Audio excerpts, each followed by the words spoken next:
እፎይ ዘፈኑላ ሌላ ነገሮች ሁላ ወጡለት ለእፎይ። እፎይ በተደረገ ውይይት የንጉሱን ድርሻ ወስዷል። ይሄ ሀቅ ነው። ይሄን ዳሜጅ ኮንትሮል ለማድረግ እስካሁን እፎይ ያላችሁ ግልጹን እንነጋገር። እፎይ ያላችሁ ያለቀሳችሁት ከፍተኛ ዳሜጅ አድርሷል። ስለዚህ እፎይ ይቅረብልን፣ እንትናጋ ይቅረብልን። እፎይ ስራ ጨረሰ እኮ ሂዝ ዳን። የሚፈልገው መሴጅ አስተላልፏል።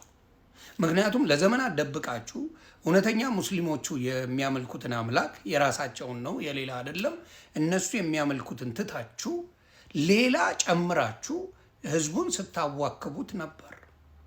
አካል አለው የሚል መጥቷል። የነሁሱ አምላክ አካል ያለው አምላክ ነው ነው።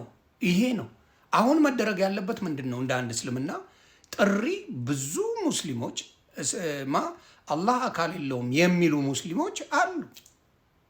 ሀባሽ የሚባሉ አህባሽ የሚባሉ ወሃብ የሚባለው ደግሞ አካል አለው ይሮጣል አይሮጥም የሚባል ነገር ያለው አካል ያለው አለ።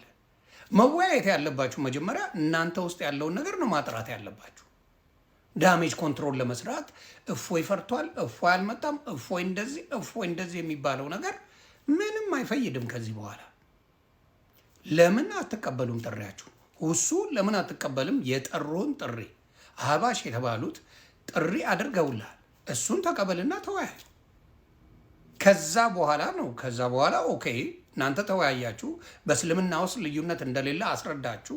ከዛ በኋላ መጣችሁ መወያየት ትችላላችሁ። ሌላ ፕሮቴስታንቶች መጥተው ጠይቀዋቸዋል።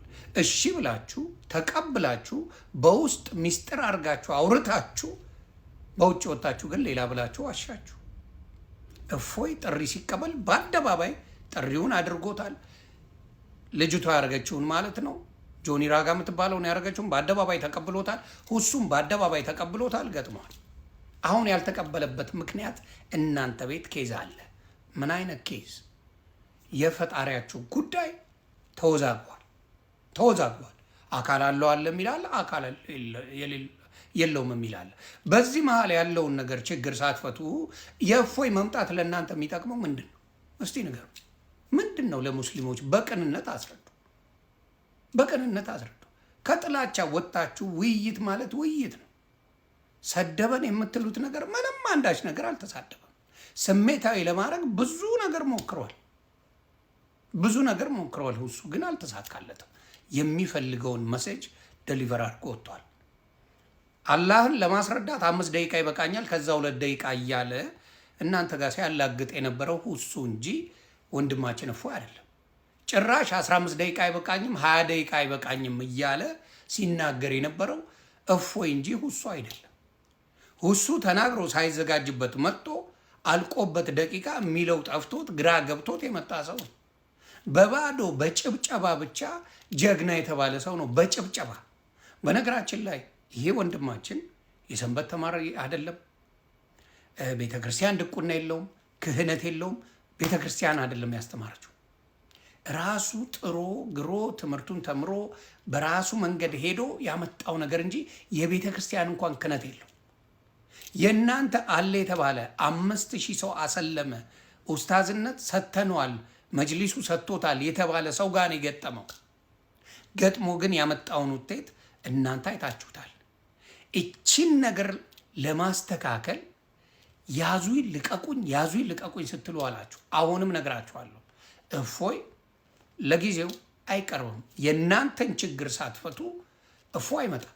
ችግራችንም ፈተናል እኛና አህበሽ ብላችሁ ስትመጡ ወሃቢና አህበሽ ችግራችንም ፈተናል፣ አሁን እንነጋገር ያላችሁ ጊዜ እፎይ ይመጣል።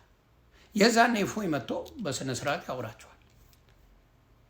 ያውራችኋል። ምንም ችግር የለበትም። ስለዚህ አሁን ግን ዳሜጅ ኮንትሮል ለማድረግ የፈለገው ቤት ገብተን ፖለቲካ ሰርተን ምን እናደርጋለን? እፎይን ይቺን የደረሰውን ነገር መጅሊሱ ክፍፍል አምጥቷል። ታውቃላችሁ፣ አካል ያለው አለ አካል የሌለው የለም ብሎ ተወዛግቧል። ይሄ የታወቀ ነገር ነው። ስለዚህ ይቺን ከቨር ለማድረግ የምትሰሩት ፖለቲካን ማንም ሕፃን ልጅ የለም። ሶሻል ሚዲያን ጠፍጥፈን የሰራን ያስተማርን ሰዎች ነን። እንደናንተ አይነት ህፃናቶች እኛን አይሸውዱንም። ስለዚህ መጀመሪያ ይሄንን በግልጽ አድርጋችሁ እናንተ ውስጥ የገባውን ክፍፍል 2 3 4 አምላክ አለ የሚባለውን እናንተም ጋር በደንብ ስሩበትና ውጤታማ ስትሆኑ ከእፎይ ጋር ትነጋገራላችሁ። ስለዚህ አሁንም ውሸት ይቅር፣ መቅጠፍ ይቅር። እውነትን አስተምሯቸው። ዋሽታችኋል፣ ቀጥፋችኋል፣ ብዙ ነገር አድርጋችኋል ለዘመናት። እንዲሁም እያስፈራራችሁ ኖራችኋል ለዘመናት። ያ ጊዜ አክትሟል። ጊዜው የእውነት ነው። ጊዜው የቴክኖሎጂ ነው። ጊዜው ሰው አንብቦ የሚረዳበት ዘመን። ስለዚህ አሁንም ከእፎይ ራስ ተወርዱና እናንተ ጋር ያለውን ችግር ፍቱ። ከዛ በኋላ በእኔ ጣሉት። ምን አደርጋለሁ? ፈተናል። ከዛ ይጠይቃችኋል እፎይ። ያመናችሁበት ጉዳይ ላይ መጣችሁ ትወያያላችሁ። ከዛ ውጭ ግን እፎይ አንድም ነገር ባላረገው፣ አንድም ጥሪ ባልተቀበለው መጣችሁ ፈራ ምን ብትል ሁሱ የሰራችሁ ችግር ነው። እናንተ ቤት ጀግና ያላችሁት ምንም በኦርቶዶክስ ምንም አይነት ክህነት የሌለው ሰው ምን አድርጓችኋል? ሚዲያ ላይ አዋርዷችኋል። ያለውን ጉድ ዘርግፎ ተሳድቦ አይደለም ዘርግፎት አዋርዷችኋል። ስለዚህ አሁንም ከእፎይ ትለቁትና አህባሽና ወሃቢ ትነጋግራላችሁ። ከዛ ያሸነፈው ከእፎይ ጋር መጥቶ ይወያያል። መልካም ቀን ይመቻችሁ። መልካም ጊዜ